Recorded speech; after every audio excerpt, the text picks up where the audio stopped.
it's really about pushing for change. And the thing that seems to really get people on board is if you care about the planet. It's a stupid question. Like if you care, if you care about the planet, if you really want to be part of a movement that is part of the solution to what we're doing, what we've done, then you've got to start with your own patch of it, or else you're just talking rubbish, you Mm, know. And I think people get that, start with your own patch of this planet and mm, and heal that bit. And then you can start moving out from there. And that seems to people get that, like they get that. They suddenly realize that, oh yeah, this is a bit of this whole earth that I'm trying to protect. And the environmental mm, movement is extremely conducive to anxiety because, you know, changing your light bulbs or, going along with the whole recycling more and more plastic, which really was just invented to allow them to keep making the stuff, really, you know, mm, um, the we really need to do something which gives us heart because um, people have lost heart.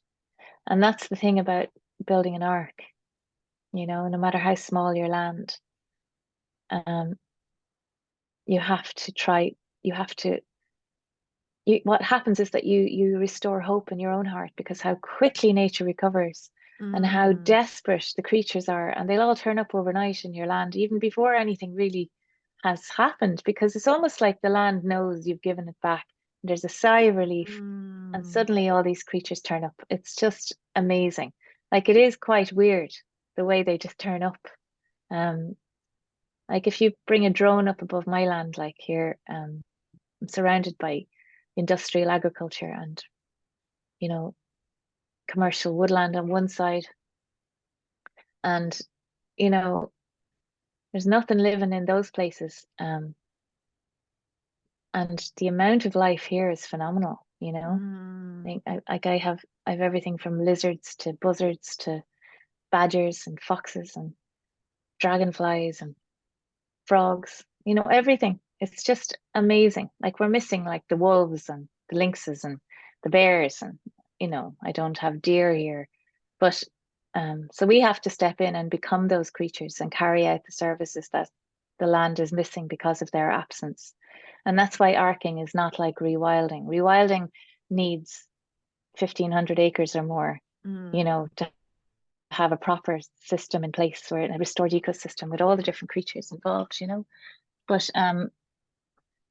arcing, as we call it, is can be done in a windowsill, you know, or a balcony or a mm, tiny garden, and you can do whatever you can. And what happens is you restore a connection with nature because you're actually looking after her. And so every spider or um, worm or bird that comes to share your patch of the planet becomes part of your family, and your heart opens up to include them. And so you become incredibly protective of them. And then when you leave your ark, you just see all the lost opportunities everywhere.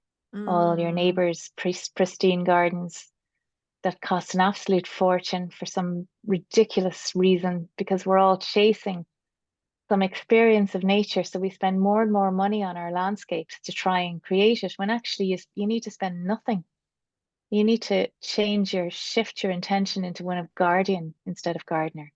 And then mm, and then you actually restore a connection and you feel better. And that hole in your heart starts to fill in, because we've cut our connection with the earth beneath our feet. We're walking on plastic shoes, rubber soled shoes, we never touch the earth. We never we're spaced out, like, you know. And so it's very simple to fix that and grow your own mm, food. And so that's the other part of arcing is growing your own food if you can, or supporting local regenerative organic growers. Because everything has to become local. Like the solutions are local, the destruction is local, and the solutions can mm. be local too.